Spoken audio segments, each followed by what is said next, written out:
Hello guys, welcome to my YouTube channel. आज हम बात करने वाले हैं डब्ल्यूबीसी के बारे में और प्लेटलेट्स के बारे में। चलते इसके बारे में जानते थोड़ा सा। पिछले वीडियो में हमने बताया था ब्लड और आरबीसी के बारे में, तो और थोड़ा सा उसका पार्ट बच चुका है जो आज है क्लास में होगा। तो चलिए शुरू करते हैं। चलिए अब जानते हैं हम आरबीसी के मॉर्फोलॉजी के बारे में। तो मॉर्फोलॉजी की बात करें तो मॉर्फोलॉजी मीन्स हुआ कि सेल्स की मॉर्फोलॉजी, सेल्स में क्या क्या प्रेजेंट रहता है, सेल का शेप क्या रहता है, सेल का साइज क्या रहता है। तो चलिए पढ़ते हैं। तो साइज की बात करें तो ये 7.5 to 8.5 माइक्रोमीटर होता है। और शेप की बात करें तो ये बाय कनकेव होता है, जैसे ये बाय कनकेव होता है। और न्यूक्लियस इसमें प्रेजेंट नहीं होता है। साइटोप्लाज्म की बात करें, इसमें रहता है साइटोप्लाज्म, बट वो फील्ड किससे करता है, हेमोग्लोबिन से। जैसे ये एक आरबीसी है तो इसके अंदर साइटोप्लाज्म तो रहेगा, लेकिन वो क्या है, हेमोग्लोबिन रहेगा इसके अंदर में। ठीक है दोस्तों, अब चलते हैं नेक्स्ट की ओर। अगर हम क्लिनिकल सिग्निफिकेंस की बात करें, यानी कि एरिथ्रोसाइट बढ़ने पर क्या होता है और एरिथ्रोसाइट घटने पर क्या होता है। जब आरबीसी बढ़ जाता है तो हम उसको कहते हैं एरिथ्रोसाइटोसिस कहते हैं। ये आपको कंडीशन मिलेगा पॉलीसाइथेमिया वेरा में। और जब आरबीसी घट जाता है तो हम उसको एरिथ्रोपेनिया कहते हैं। तो उस कंडीशन को हम लोग एनीमिया बोलते हैं। जब ब्लड की कमी जो हो जाती है तो हम उसको एनीमिया कहते हैं। अब चलिए नेक्स्ट की ओर चलते हैं। अब बात करते हैं हम डब्ल्यूबीसी की।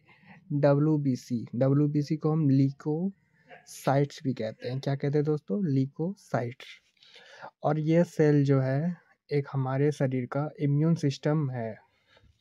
जैसे मान के चलते हैं, हमारा शरीर है और हमारा शरीर बाहर के एनवायरनमेंट में रहने के कारण कोई भी पैथोजेंस हम पर अटैक कर सकता है।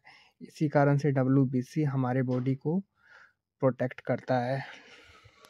This type of cells is protect from pathogens like bacteria, virus, protozoa. तो ये तीन चीज़ से प्रोटेक्ट करता है।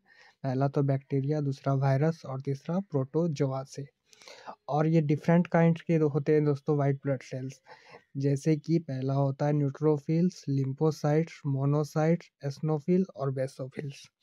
अगर हम नॉर्मल रेंज की बात करें तो ये 4000 से 11,000 पर मिलीमीटर क्यूबिक होता है। अब चलिए इसके बारे में थोड़ा सा नेक्स्ट चलते हैं, पढ़ते हैं इन पांचों के बारे में। Types of WBC.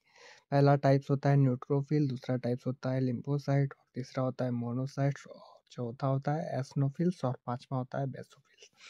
अगर हम साइज की बात करें दोस्तों, ये 12 to 15 माइक्रोमीटर होता है। और ये 8 to 10 माइक्रोमीटर होता है। और मोनोसाइट 16 to 20 माइक्रोमीटर होता है। और एस्नोफिल 10 to 20 माइक्रोमीटर होता है। और बेसोफिल्स 8 to 10 माइक्रोमीटर होता है। शेप की बात करें तो शेप सारे में सेम रहता है। सारे क्या रहते हैं, राउंड रहते हैं, यानी कि सर्कल साइज के रहते हैं।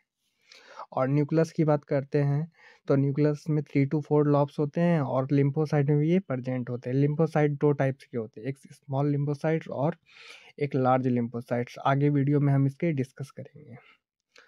और मोनोसाइट्स का न्यूक्लियस होता है वो किडनी शेप का रहता है।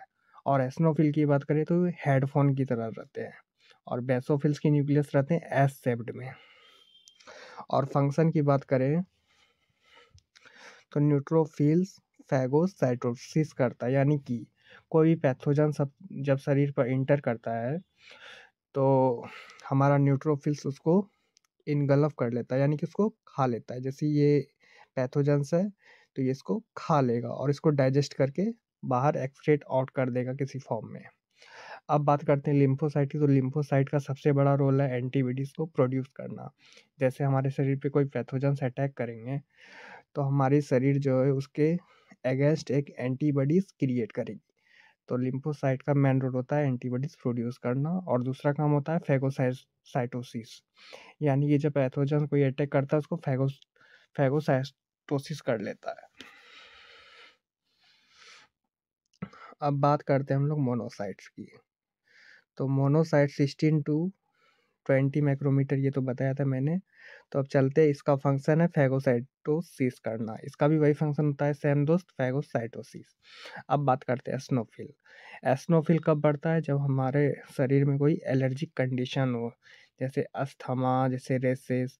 आपने सुना होगा एलर्जिक अस्थमा, जिसमें आईजीई हमारा लेवल बढ़ जाता है। उसके बारे में हम लोग डिस्कस करेंगे दोस्तों, वो इम्यूनोग्लोबिन में डिस्कस करेंगे। और नेक्स्ट बात करते हैं बेसोफिल्स की। तो बेसोफिल्स का काम होता है हिपेरिन को प्रोड्यूस करना और हिस्टामाइन को भी प्रोड्यूस करना। हिपेरिन मीन्स ये हमारे ब्लड में रहता है, जो कि ब्लड क्लॉट नहीं होने देता है।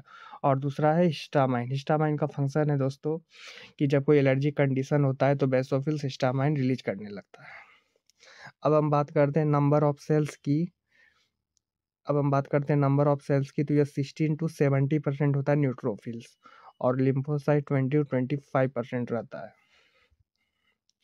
और मोनोसाइट 6 to 8% रहता है, और एसनोफिल 1 to 6% रहता है, और बेसोफिल्स 1% से भी बहुत कम रहता है दोस्तों, 1% से भी बहुत कम रहता है।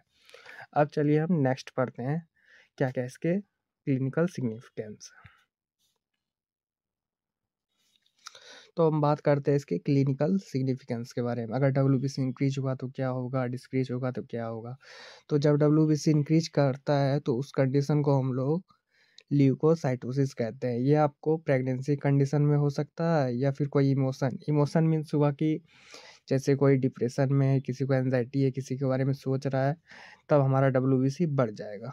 और तीसरा कंडीशन होता है हमारा एक्सरसाइज। अगर ज़्यादा एक्सेसिव एक्सरसाइज हो जाता है तब भी ये डब्ल्यूबीसी बढ़ जाता है। अब नेक्स्ट हम बात करते हैं, तो वायरस, बैक्टीरिया या प्रोटोजोआ जब इन्फेक्शन होता है तब भी डब्ल्यूबीसी हमारा बढ़ जाता है। अब नेक्स्ट करते हैं ये घटता कब है। तो ये घटता है, ये when WBC decreased and it is called leukopenia. जब हमारा डब्ल्यूबीसी घट जाता है तो उस कंडीशन को हम लोग ल्यूकोपेनिया कहते हैं। और ल्यूकोपेनिया एनीमिया कंडीशन में देखने को मिलता है। एंटी कैंसर ड्रग, किसी को कैंसर है तो उसका यदि मेडिसिन चल रहा है एंटी कैंसर, तो उस कंडीशन में भी उसको ल्यूकोपेनिया होने का चांस रहता है दोस्तों। और अब बात करते हैं ल्यूकेमिया। ल्यूकेमिया हम लोग ब्लड कैंसर को ही बोलते हैं। और आपको कोई भी अगर मैक्रो ऑर्गेनिज्म से इन्फेक्शन है तो भी दोस्तों जो है डब्ल्यूबीसी घट जाएगा। चलिए हम नेक्स्ट बात करते हैं प्लेटलेट के बारे में। तो चलिए दोस्तों हम लोग प्लेटलेट्स के बारे में बात कर लेते हैं। Platelet it is also known as thrombocytes के नाम से भी हम इसको बोलते हैं। इसका मेन फंक्शन होता है ब्लड को क्लॉट करना। शेप इसका इरेगुलर होता है और यह normal range 1.5 to 4.0 lakh millimetre cubic होता है दोस्तों। अब चलिए इसका बारे में हम लोग क्लिनिकल सिग्निफिकेंस जान लेते हैं। प्लेटलेट्स कम होने पर क्या होता है और प्लेटलेट ज़्यादा होने पे क्या हो सकता है। तो चलिए दोस्तों क्लिनिकल सिग्निफिकेंस के बारे में पढ़ते हैं। When platelets increase and it is called thrombocytosis. जब प्लेटलेट्स हमारा इंक्रीज हो जाता है तो उस कंडीशन को हम लोग थ्रोम्बोसाइटोसिस कहते हैं। और ये जो एक हेमोरेज में देखने को मिलेगा और मैगलेंट में मिलेगा, जो कि ल्यूकेमिया में ज़्यादा मिलता है। ये हेमरेज मीन्स हुआ कि चलिए कभी भी ब्लड लॉस हो जाता है एक्सीडेंटली केस या सर्जिकल के द्वारा, तब उसको हम लोग उसमें देखते हैं कि प्लेटलेट उसमें कम हो जाता है। और दूसरा बात करें कि अगर प्लेटलेट डिक्रीज होगा तो उसको हम लोग थ्रोम्बोसाइटोपेनिया बोलते हैं।